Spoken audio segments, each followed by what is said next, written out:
Hey, what's going on, y'all? This is Pein here. This is a pre-recorded video. I just thought it would be better to lay my voice on top. I recently connected my Firestick 4K Max to my LG C2 OLED and got some results, got some good and bad news. So I'm just going to roll the footage and we're going to get right into it. Intro. All right. And I kept the sound off as well in the original video, just so everyone could hear my voice. So I'm going to pause here right quick. The applications that I'm using is, well, at the time of this video was Emby, did a side load of YouTube, the TV Mate, and Tidal.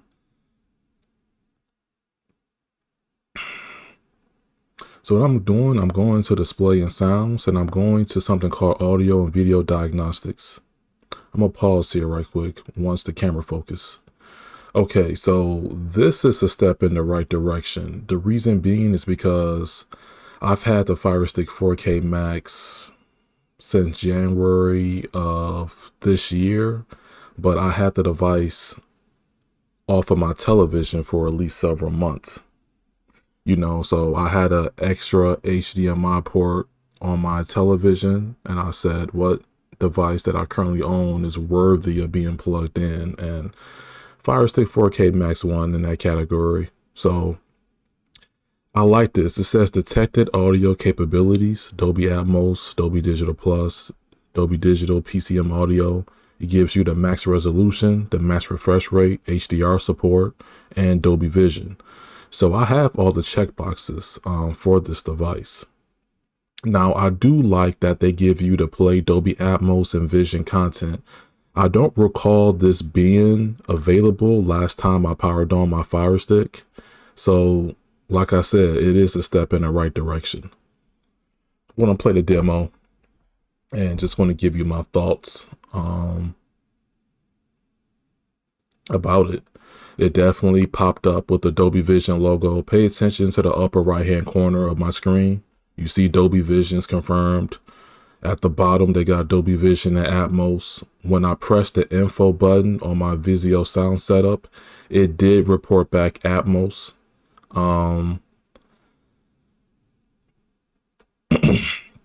Now, as far as if that's lossy or lossless, you know, I have to get another confirmation on that. But as far as the demo, this is fine, you know, just to showcase the video and audio equipment that you currently have with the Firestick 4K Max. I do like that they included this option. That's very nice. Okay, so I'm going to go into Tidal. So what I'm using this Firestick for is to do some streaming, some master audio playback, Dolby Atmos playback with Tidal. It does allow me to stream the master version of the artist's recordings from the studio, and Tidal is a streaming service that I utilize. I just like it over Spotify when it comes to that raw audio, Amazon Music. And that isn't the only Dolby Atmos section that they have. It's way more Dolby Atmos music in the application. Reason why I decided to put it on the Firestick in this case is because the Firestick, I'm using it as an alternative streamer, a secondary streamer, if you may. And it also plays back the Atmos on here. I did get the confirmation on here. It works. And let me go back there. You see here, I just have, you know, my Naruto soundtracks, got some DJ Khaled, got some 21 Savage and Drake. So, you know, that's what I've been listening to as far as streaming lately in terms of music. So let's move forward. But my impressions of Tidal on the Firestick 4K Max, I like it. It doesn't give me any issues. Now, this is when it's going to get a little bit spooky. So I gave, you know, praise to this device up until this point of the video. Now, for clarification, when you're watching it in an OLED environment, when you're doing HDR, Dolby Vision, or even SDR, you want to watch the OLED preferably in a pitch black or dark room. I did this after I got off of work, so there are some computer monitors on. You're going to see that in the reflection of the video. I apologize for that. And you also see my door shut as well, because like I said, normally all the lights are off and I'm watching the OLED in the darkest way possible for the deepest blacks.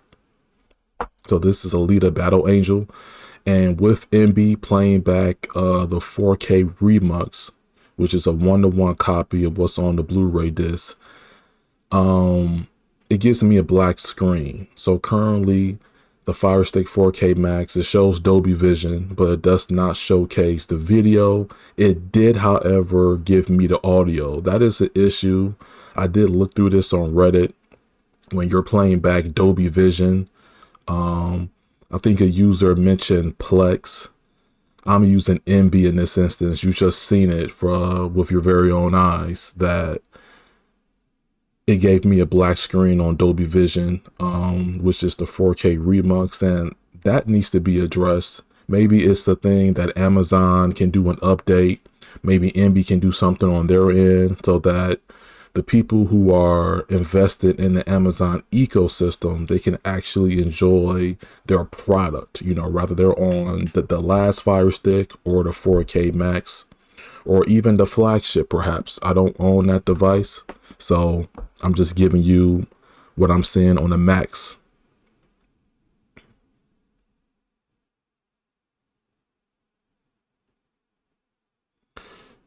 So just searching for another movie. This is Aquaman. So in the Battle Angel one, it showed a black screen on Dolby Vision, and I believe it should support all profiles, or the majority of profiles for Dolby Vision, so that it can show properly. Now Aquaman showed up. It showed me with the Dolby Vision. Paused it right here. So look at the metadata, things like that, or the playback info in this sense. Look at the audio codec. The bit rate for this movie, that's the bit rate, 59.58. You know, I feel as though that bit rate should be higher for 4K Blu-rays of a movie of this magnitude, but it is what it is. Look at the audio codec. True HD software decode. That is not lossless, that is lossy. So it's sort of doing a software decode with the 4K Fire Stick Max plugged directly into the OLED. And when I'm usually watching movies, which is 9 times out of 10, is on my NVIDIA Shield Pro 2019, I don't have this issue. No black screens, no software decodes, everything is direct. Played how it's supposed to be played.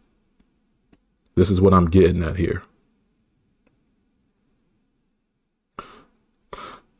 Now, with that being said, that did not give me a black screen.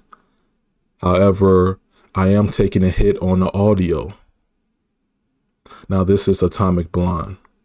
Now, the audio for this is the English DTS HD MA 7.1. I'm showing multiple examples here so that everyone who's watching can see what's going on with this content specifically, so that we can all come to an understanding in some sense. So Atomic Blonde, it flashed Adobe Vision, but I get a black screen on this title as well. So as you can see, it's not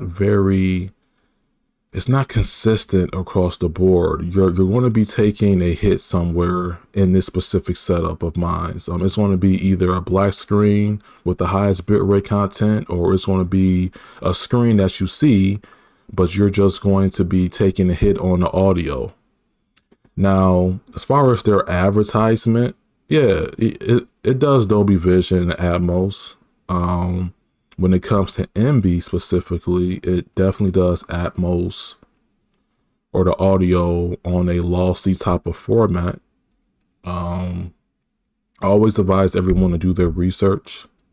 I'm just reporting literally the data as I'm seeing it and uploading it here so that everyone can understand where I'm coming from with this.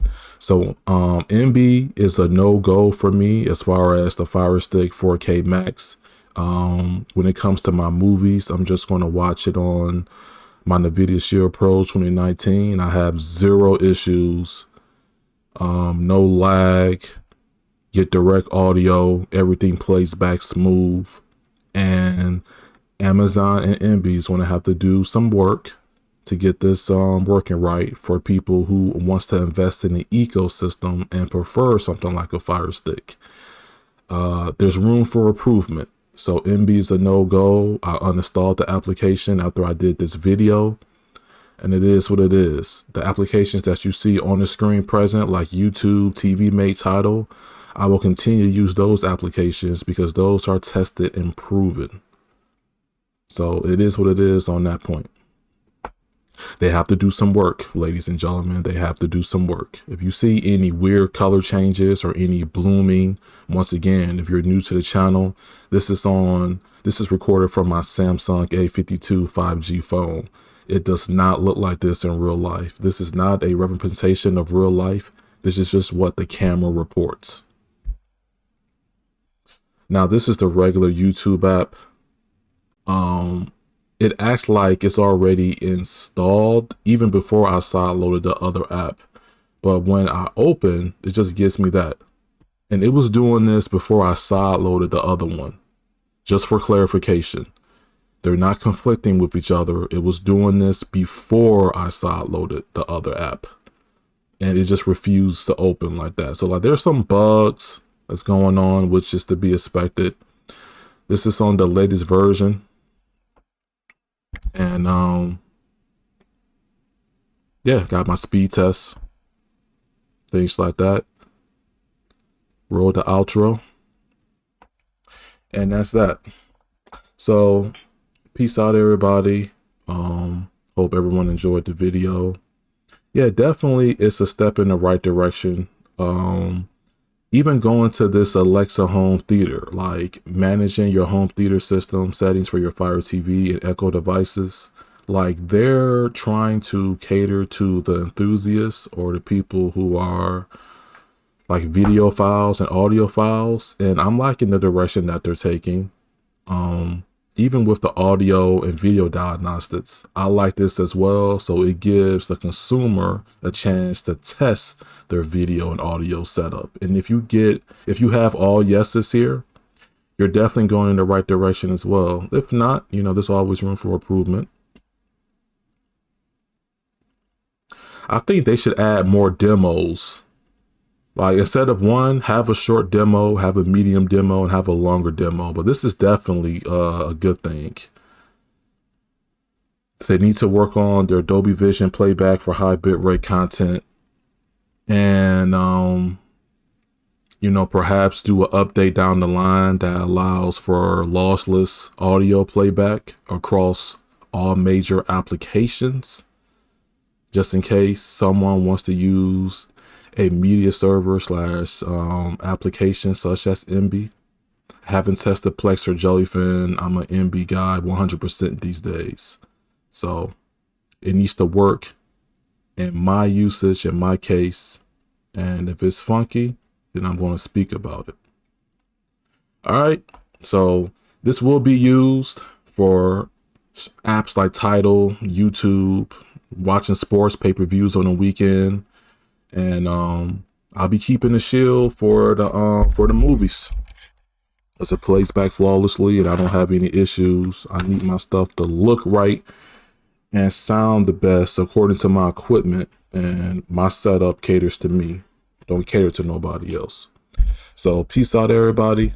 Until next time, this is Pein signing out. Thank you for watching.